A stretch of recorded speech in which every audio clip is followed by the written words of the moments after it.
بسم اللہ الرحمن الرحیم۔ السلام علیکم۔ طارق بن زیاد کا یہ جواب سن کر قاصد کے چہرے پر خوشی اور اطمینان کی لہر دوڑ گئی۔ اس نے مسکراتے ہوئے کہا، یا امیر، میں راستے میں کھانا بھی کھا چکا ہوں، کچھ دیر آرام بھی کر لیا ہے اور اپنے گھوڑے کو بھی دم لینے کا موقع دے چکا ہوں، لہٰذا میں ابھی اور اسی وقت آپ کے ساتھ کوچ کرنے کے لیے تیار ہوں۔ قاصد کا یہ جواب سن کر طارق بن زیاد نے اپنے سامنے بیٹھے ہوئے عبداللہ کو مخاطب کرتے ہوئے کہا، سنو عبداللہ، میں ابھی اور اسی وقت رات کی تاریکی میں اس قاصد کے ساتھ مغیث کی مدد کے لیے قرطبہ کی طرف کوچ کروں گا۔ میرا یہ کوچ خفیہ اور راز میں رہنا چاہیے اور مرثیہ شہر کے سرداروں کو اس کی خبر ہرگز نہیں ہونی چاہیے۔ میری غیر موجودگی میں تم حسب معمول مرثیہ شہر کا محاصرہ جاری رکھنا اور کسی کو کانو کان خبر نہ ہونے دینا کہ میں قرطبہ کی طرف روانہ ہو چکا ہوں۔ مغیث کی مدد کرتے ہوئے اور قرطبہ شہر کو اپنے سامنے زیر نگی کرنے کے بعد میں مغیث کو ساتھ لے کر دوبارہ تمہارے پاس آ جاؤں گا، اور مجھے امید ہے کہ اتنی دیر تک طریف بن مالک بھی آرکیڈونا اور مالکا کے شہر فتح کرتا ہوا یہاں ہمارے پاس پہنچ چکا ہوگا، اور پھر ہم سب مل کر مرثیہ شہر پر ایسی کاری ضرب لگائیں گے کہ مرثیہ کا لشکر اپنے سامنے جھکنے پر مجبور ہو جائے گا۔ اس کے بعد ہم اپنے مستقبل کا لائے عمل تیار کریں گے۔ عبداللہ نے طارق بن زیاد کی اس تجویز سے اتفاق کیا۔ پھر وہ دونوں جلتے ہوئے آگ کے الاؤ کے پاس اٹھ کھڑے ہوئے، اور کچھ ہی دیر بعد طارق بن زیاد لشکر کے ایک حصے کے ساتھ مرثیہ سے قرطبہ شہر کی طرف کوچ کر گیا۔ جو قاصد مغیث کی طرف سے طارق بن زیاد کے پاس پیغام لے کر گیا تھا، وہ پہلے ہی پہنچ کر مغیث کو طارق بن زیاد کی آمد کی خبر دے چکا تھا۔ مغیث شہر سے باہر نکلا اور طارق بن زیاد کا استقبال کیا اور اسے اپنے ساتھ شہر کے اندر لے آیا۔ آرام اور سانس لینے کی بجائے طارق بن زیاد نے قرطبہ میں داخل ہوتے ہی شہر کے حالات اور اس کے مختلف مقامات کا باریک بینی سے جائزہ لینا شروع کر دیا۔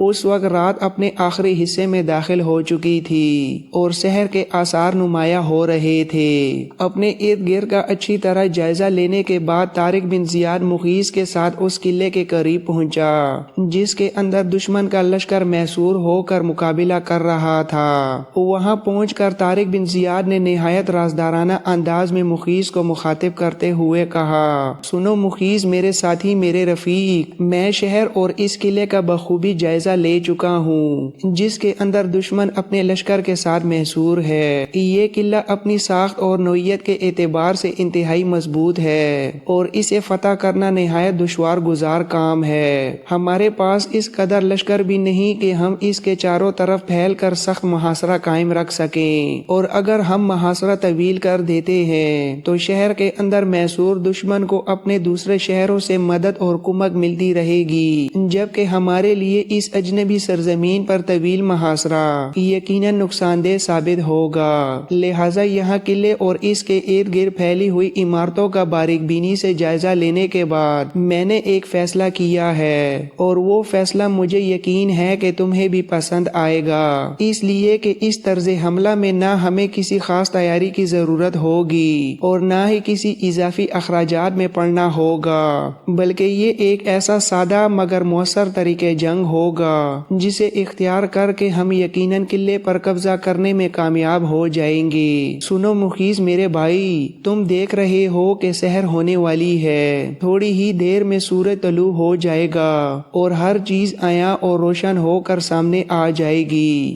دیکھو، روشنی پھیلنے سے پہلے قلعے کے شرقی حصے کے قریب جتنے بھی مکانات ہیں ان سب پر اپنے لشکری متعین کر دو اور ان کے پاس تیروں کے ڈھیر لگوا دو۔ جب سورج طلوع ہوگا تب اس کی روشنی میں ہم دونوں مل کر قلعے کی شرقی جانب سے حملہ آور ہوں گے اور رسیوں کی سیڑھیاں پھینک کر فصیل پر چڑھنے کی کوشش کریں گے۔ ظاہر ہے کہ قلعے کی فصیل پر موجود محافظ ہم پر تیر اندازی کریں گے، لیکن وہ ہمیں زیادہ نقصان نہیں پہنچا سکیں گے۔ کیونکہ قلعے کے شرقی حصے میں جو مکانات ہیں ان کی چھتوں پر ہم اپنے تیر انداز بٹھا چکے ہوں گے۔ وہ تیر انداز قلعے کے محافظوں پر تیر برسانا شروع کر دیں گے، جس کے نتیجے میں دشمن کے سپاہی نہ صرف یہ کہ ہم پر مؤثر تیر اندازی نہیں کر سکیں گے، بلکہ میں یہ بھی سمجھتا ہوں کہ ان کے لیے فصیل پر کھڑا رہنا بھی محال اور دشوار ہو جائے گا۔ لہٰذا اے مخیز میرے بھائی، تم اپنے لشکریوں کو قلعے کے شرقی مکانات کی چھتوں پر متعین کرو۔ اتنی دیر میں اپنے حصے کے لشکر کو قلعے کے شرقی جانب منظم کر کے ان کی ترتیب درست کرتا ہوں۔ طارق بن زیاد کی یہ بات سنتے ہی مخیز حرکت میں آ گیا۔ اس نے اپنے تیر اندازوں کو قلعے کے شرقی مکانات کی چھتوں پر بٹھایا اور ان کے پاس تیروں کے ڈھیر لگوا دیے۔ اس کے بعد وہ واپس اس مقام پر آ گیا جہاں قلعے کے مشرقی جانب طارق بن زیاد اپنے لشکر کی ترتیب درست کر کے اس کا انتظار کر رہا تھا۔ جب سورج مشرق سے طلوع ہوا اور اس کی کرنوں نے ہر شے کو لمحہ بلمحہ تیز ہوتی ہوئی دھوپ میں نہلا دیا تو قلعے کی فصیل پر پہرا دینے والے دشمن کے محافظوں نے دیکھا مسلمانوں کا لشکر طارق بن زیاد اور مخیز کی سرکردگی میں قلعے کی مشرقی جانب اپنی صفیں درست کر چکا تھا۔ یہ صورتحال دیکھتے ہوئے دشمن کے محافظوں نے فوراً اپنے سالار کو اس کی اطلاع دے دی۔ اس کے جواب میں شہر کے اندر جنگی طبل بجنے لگے اور گرجا گھروں میں زور زور سے گھنٹیاں بجائی جانے لگیں۔ اس وقت جب شہر کے اندر جنگ کے طبل، نوبتوں اور گھنٹیوں کی صدائیں بلند ہو کر چاروں طرف شور و غل کا سما بپا کر رہی تھیں، طارق بن زیاد اپنے لشکر کے سامنے ایک قدرے بلند مقام پر کھڑا ہو گیا۔ پھر اس نے اپنے لشکریوں کو مخاطب کرتے ہوئے کہا، کہکشاں کے فرزندوں، جلیل النفس مجاہدوں، میرے بھائیوں اور میرے رفیقوں، تھوڑی ہی دیر میں ہم دشمن کے خلاف اپنے حملے کا آغاز کرنے والے ہیں۔ میں تمہیں یہی مشورہ دیتا ہوں کہ کاوش بے کنار کی صورت میں دشمن پر ٹوٹ پڑو، اس کی رگوں پہ میں خوف اور درماندگی دوڑا کر رکھ دو۔ میرے ساتھیوں اور مجاہدوں، خداوند ہر عیب سے پاک اور ہر خطا سے بے نیاز ہے۔ وہ وقت کا پابند نہیں، صبح و شام کا اسیر نہیں، اس کی حکمت میں شکایت کی کوئی گنجائش نہیں۔ میرے مجاہدوں، وہی خداوند، وہی رب، وہی خالق، وہی مالک اور وہی آقا ہے۔ وہ تمہارے ارادوں اور تمہارے خلوص کو دیکھ رہا ہے، وہی تمہاری نصرت، مدد اور تمہاری آنات فرمائے گا۔ یہ دشمن اور اس کے لشکری تمہارے لیے موت اور باد و باراں کے طوفان کی صورت اختیار کر کے تمہیں یہاں سے بگانا چاہتے ہیں، لیکن اے میرے مشل بردار ساتھیوں، ہم نے دوپہر سے پہلے ہی اس عظیم قلعے کو اپنے سامنے زیر اور مغلوب کرنے کا فیصلہ کر لیا ہے۔ لہٰذا میں تم سے یہی استدعا کرتا ہوں کہ مضبوط چٹانوں کی صلابت اور افلاک کے محافظوں کی مانند آگے بڑھو، دشمن پر حملہ آور ہو جاؤ اور اس کے باطن کی خباثت، کم اندیشی اور کم ہمتی کو منتشر کر کے اس کے سارے شعور اور ساری جرت کو عجلت اور حماقت میں بدل کر رکھ دو۔ یاد رکھو، وقت و ساعت کی پرواہ کیے بغیر مبازرہ طلبی کے ساتھ اپنے خداوند کی تکبیریں بلند کرتے ہوئے حملہ آور ہو جاؤ، اس لیے کہ وہی خدا ہے جو فتح اور نصرت عطا کرنے والا ہے۔ اگر تم نے ایسا نہ کیا تو دشمن تمہاری رگ رگ میں خوف کی دھڑکن بن کر دوڑ اٹھے گا اور تمہارا یہ دشمن خوشامد کا لقمہ چرب بن کر اور تمہارے خون کا پیاسا ہو کر بیٹھ جائے گا۔ ان حالات میں تمہیں یہی مشورہ دیتا ہوں کہ اپنے روایتی انداز میں اپنے رب کو یاد کرتے ہوئے حملہ آور ہو جاؤ اور قلعے کے اندر محصور دشمن پر آدم کی بساط اور اوقات سے ماورا ہو کر سنگین موت کی شکل اختیار کر لو۔ اس قلعے کی فصیل پر چڑھ جاؤ، اپنے سامنے آنے والے دشمن کے ہر سپاہی کو کاٹتے چلے جانا، دشمن کے ہر تسمہ فتراک کو اپنی کمن میں لے لینا اور ان کے تحت الشعور میں کسر زندان بن کر داخل ہو جانا۔ ان کے یگانہ و بیگانہ جذبوں کے اندر ایک مصور اور سنگ تراش کی طرح سرایت کرتے ہوئے ان کی بساط زمین پر ضربے لگاتے چلے جانا اور ان پر اپنی فتح اور کامیابی کے اسرار آشکار کرتے جانا۔ میرے ساتھیوں، اس دھوپ میں نہائی ہوئی فضاؤں کے اندر دشمن کی ساری خوشگوار امیدوں کو گہرے دبیز اور خوفناک سائے میں بدل دو اور ان کی تمام آرزوؤں کو برگشتہ کر کے ان کی حالت شکستہ اور بوسیدہ لکڑی کی مانند بنا دو۔ میرے ساتھیوں، ساتھیوں میں تمہیں یقین دلاتا ہوں کہ اگر تم اپنے ارادوں اور اپنے خلوص کے ساتھ اپنے رب کی تکبیر بلند کرتے ہوئے اس شہر پر حملہ آور ہو جاؤ تو یہ شہر قلعہ اور اس کے محافظ لمحوں کے اندر تمہارے سامنے زیر ہو کر رہ جائیں گے۔ یہاں تک کہہ کر طارق بن زیاد خاموش ہو گیا۔ اس کے بعد وہ اپنے لشکر کو حملہ آور ہونے کے لیے ہدایات دینے لگا۔ دشمن کے وہ محافظ جو قلعے کی فصیل پر پہرا دے رہے تھے ابھی تک مسلمانوں پر تیر اندازی شروع نہیں کر سکے تھے، اس لیے کہ مسلمان ابھی فاصلے پر تھے اور دشمن کے تیروں کی زد سے باہر تھے۔ پھر جب طارق بن زیاد نے اپنے لشکر کے آگے آگے بڑھتے ہوئے حملے کے لیے پیش قدمی شروع کی تو قلعے کے اوپر موجود محافظوں نے تیر اندازی شروع کر دی، تاہم ابھی تک ان کے تیر مسلمانوں تک نہیں پہنچ پا رہے تھے۔ اسی دوران قلعے کے اندر بجنے والے ناکاروں، طبلوں اور گھنٹیوں کی آواز پہلے سے کئی زیادہ تیز ہو گئی تھی۔ طارق بن زیاد کی ہدایت کے مطابق مسلمان لشکریوں نے اپنی ڈالیں اپنے سامنے رکھ لیں اور منظم انداز میں آگے بڑھنا شروع کر دیا تاکہ دشمن کی تیر اندازی سے محفوظ رہ سکیں۔ اس وقت قلعے کے اوپر ایک ہلچل اور انقلاب سا برپا ہو گیا جب قلعے کے مشرقی حصے کے مکانوں کی چھتوں پر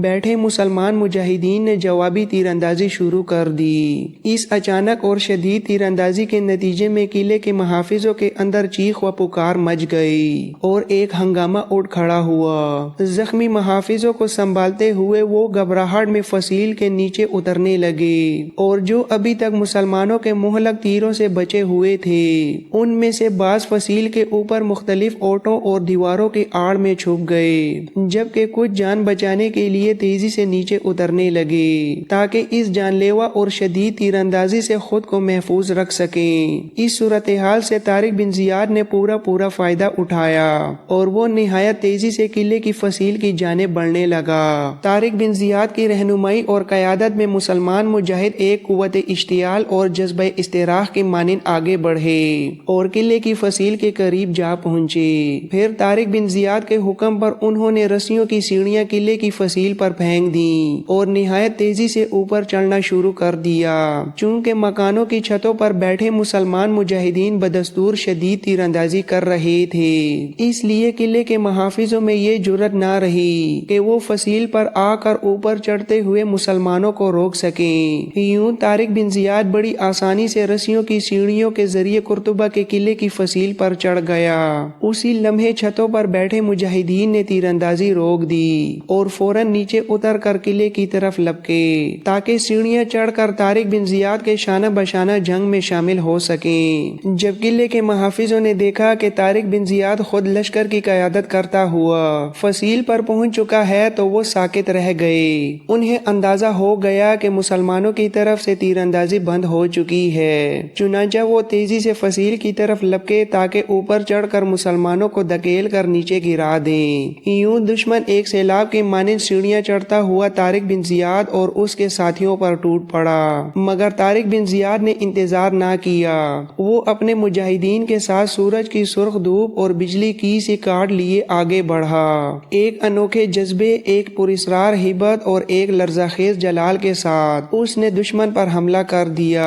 اس کے تیز اور کاری واروں نے دشمن کی سوچ، حوصلے اور توازن سب بکھیر کر رکھ دیے۔ طارق بن زیاد نے اللہ اکبر کے فلک شگاف نعروں کے ساتھ حملہ کیا اور دشمن کی صفوں میں ایسی کھلبلی مچا دی کہ ان کے دل دہل گئے اور حواس باختہ ہو گئے۔ آخرکار طارق بن زیاد اور مخیث اپنے پورے لشکر کے ساتھ فصیل سے اتر کر قلعے کے اندر داخل ہو گئے۔ دشمن پر ان کا حملہ اب کچھ اس انداز کا تھا گویا وہ مشیت خداوندی بن کر قدورت بشریت پر ٹوٹ پڑے ہو۔ دشمن کے دلوں پر وسوسہ، خوف اور اضطراب اتارتے ہوئے انہیں زمان و مکان کی قید سے آزاد کر رہے ہوں۔ طارق بن زیاد اپنی جان اور جسم کی کوئی پرواہ کیے بغیر قحط زدہ زمین پر امید کی کرن کی مانند خاموشی سے دشمن کی رگ و جان میں اترتا چلا جا رہا تھا۔ اس کے لشکری بھی اسی دلیری اور جرأت کے ساتھ اس کا ساتھ دے رہے تھے۔ نتیجہ یہ نکلا کہ تھوڑی ہی دیر کی جنگ کے بعد دشمن کی حالت طارق بن زیاد اور اس کے مجاہدین کے سامنے ایک لٹے پٹے قافلے کی سی ہو گئی، نڈھال، زخمی، پرگندہ اور شکست خوردہ۔ اس کے برعکس مسلمان مجاہدین طارق بن زیاد کی قیادت میں شب عروسی کی سی تازگی اور ولولوں کے ساتھ اپنی جانوں کی پرواہ ہوا کیے بغیر دشمن پر ٹوٹے چلے جا رہے تھے اور اسے لہو لہان کرتے جا رہے تھے۔ یوں تھوڑی سی مزید جنگ کے بعد دشمن کے لشکر کی اکثریت موت کے گھاٹ اتار دی گئی اور باقی ماندہ افراد نے طارق بن زیاد کے سامنے ہتھیار ڈال کر امان طلب کر لی۔ اس طرح طارق بن زیاد اور مخیث نے مل کر قرطبہ شہر کا قلعہ فتح کر لیا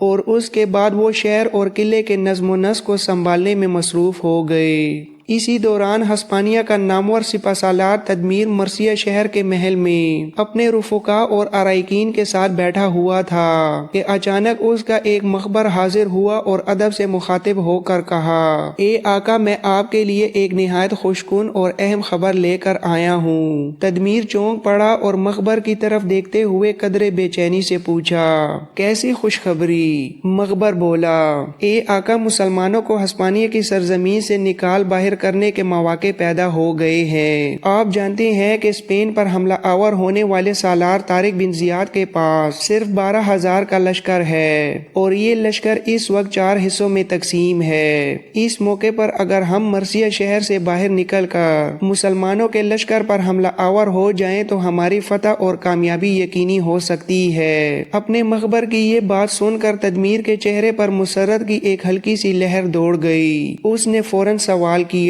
تمہیں یہ کب اور کیسے پتا چلا کہ مسلمانوں کا لشکر 4 حصوں میں تقسیم ہو چکا ہے؟ جہاں تک میرے علم میں ہے اس وقت مسلمانوں کا لشکر صرف 3 حصوں میں بٹا ہوا ہے۔ ایک نسبتاً چھوٹا لشکر مخیث کی سرکردگی میں قرطبہ کی طرف ہے، جبکہ اس سے بڑا لشکر طریف بن مالک کی قیادت میں آرکیڈونا اور مالکا کی مہمات میں مصروف ہے، اور جیسا کہ مجھے خبر ملی ہے کہ طریف بن مالک آرکیڈونا اور مالکا دونوں شہروں کو زیر کر چکا ہے۔ تدمیر کی بات مکمل ہونے سے پہلے ہی مخبر بیچ میں بول پڑا، اے میرے آقا، قرطبہ شہر بھی مخیث کے سامنے سرنگو ہو چکا ہے۔ البتہ شہر کا محافظ لشکر قلعے کے اندر محصور ہو گیا تھا، مگر ایک خوفناک اور فیصلہ کن جنگ کے بعد اس لشکر کا بڑا حصہ مارا گیا اور باقی نے مسلمانوں کے سامنے ہتھیار ڈال دیے۔ یوں قرطبہ پر بھی مسلمانوں کا مکمل قبضہ ہو چکا ہے۔ یہ سن کر تدمیر کے چہرے پر دکھ اور افسوس کے آثار نمایاں ہو گئے۔ اس نے گہری سانس لیتے ہوئے کہا، یہ خبر میرے لیے نئی بھی ہے اور نہایت افسوسناک بھی۔ مخبر نے قدرے بوجھل اور سنجیدہ آواز میں کہا، اے آقا، مخیث نے رات کی تاریکی میں قرطبہ شہر پر حملہ کیا تھا۔ اتفاق یہ ہوا کہ جس رات اس نے پیش قدمی کی اس رات آسمان سے شدید ژلہ باری ہوئی۔ اولوں کی آواز اور سردی کے باعث مسلمانوں کے گھوڑوں کی ٹاپیں شہر والوں تک نہ پہنچ سکیں۔ مخیث نے اس موقع سے فائدہ اٹھایا اور خاموشی سے اپنے ساتھیوں کے ساتھ قرطبہ کی فصیل پر چڑھ گیا اور یوں شہر اس کے ہاتھ میں آ گیا۔ مزید یہ کہ قرطبہ کے محافظ لشکر کو یہ گمان تک نہیں تھا کہ مخیث کے پاس صرف 700 مجاہدین ہیں۔ اگر انہیں یہ علم ہوتا تو وہ رات ہی کے اندھیرے میں مخیث پر ٹوٹ پڑتے اور اس کے لشکر کا خاتمہ کر دیتے، مگر محافظوں کو یہی اندیشہ لاحق رہا کہ مسلمانوں کا متحدہ اور بڑا لشکر شہر پر حملہ آور ہو چکا ہے۔ چنانچہ دشمن کا لشکر شہر چھوڑ کر قلعے میں محصور ہو گیا۔ یہاں مخیث نے غیر معمولی چالاکی اور تدبر سے کام لیا۔ اس نے اپنے لشکر کو گھاٹ میں بٹھا کر قلعے کا محاصرہ کر لیا اور دشمن پر یہ حقیقت ظاہر نہ ہونے دی کہ اس کے ساتھ کتنے مجاہدین ہیں اور ان کی اصل تعداد کیا ہے۔ جب یہ محاصرہ طویل ہونے لگا تو مخیث کے دل میں ایک خدشہ پیدا ہوا۔ اسے اندیشہ تھا کہ اگر یہ محاصرہ زیادہ دیر تک جاری رہا اور دشمن کو یہ معلوم ہو گیا کہ اس کے ساتھ صرف 700 مجاہدین ہیں تو وہ قلعے سے باہر نکل کر ایک بار ہی میں حملہ کر دیں گے اور اس کے لشکر کا خاتمہ کر ڈالیں گے۔ اسی خدشے کے پیش نظر مخیث نے ایک قاصد طارق بن زیاد کی طرف روانہ کیا اور اس سے فوری کمک طلب کی۔ جس رات یہ قاصد طارق بن زیاد کے پاس پہنچا اسی رات طارق بن زیاد نے بغیر کسی تاخیر کے اپنے لشکر کے ایک حصے کو لے کر رات کی تاریکی میں قرطبہ کی طرف پیش قدمی کر دی۔ طارق بن زیاد نے مخیث کے ساتھ مل کر قلعے پر ایسا خوفناک اور برق رفتار حملہ کیا کہ قلعے کے اکثر محافظ موت کے گھاٹ اتار دیے گئے اور جو باقی بچے وہ بھی طارق بن زیاد کے سامنے ہتھیار ڈالنے پر مجبور ہو گئے اور یوں یہ شہر بھی مسلمانوں کے سامنے سرنگو ہو گیا۔ اے آقا، اس وقت مسلمانوں کا لشکر 4 حصوں حصوں میں تقسیم ہے۔ ایک حصہ پہلے ہی قرطبہ میں موجود ہے جس کا سالار مخیز ہے، دوسرا حصہ طارق بن زیاد کا ہے جو مرثیہ کے پڑاؤ سے کمک لے کر قرطبہ پہنچا اور ابھی وہی موجود ہے، تیسرا حصہ طریف بن مالک کی سرکردگی میں مالکہ کی مہم میں مصروف ہے، اور چوتھا ایک مختصر سا لشکر ہے جو اس وقت مرثیہ شہر سے باہر عبداللہ کی قیادت میں پڑاؤ ڈالے ہوئے ہے۔ اے آقا، اگر ہم رات کی تاریکی میں مرثیہ کے باہر پڑاؤ کرنے والے اس مسلمان لشکر پر شبخون مار دیں تو مجھے یقین ہے کہ ہم انہیں شکست دے سکتے ہیں۔ اگر یہ لشکر تباہ ہو گیا تو یہ ہمارے لیے ایک بہت بڑی کامیابی ہوگی۔ مزید یہ کہ اس لشکر کا سالار عبداللہ ہے جسے جنگ کا وہ تجربہ حاصل نہیں جو طارق یا طریف کو حاصل ہے۔ اگر ہم عبداللہ کو شکست دے دیں تو اس کے بعد ہم مالکہ کا رخ کریں گے اور وہاں طریف بن مالک کو تنہا پا کر اس کے لیے بھی حالات سخت کر دیں گے۔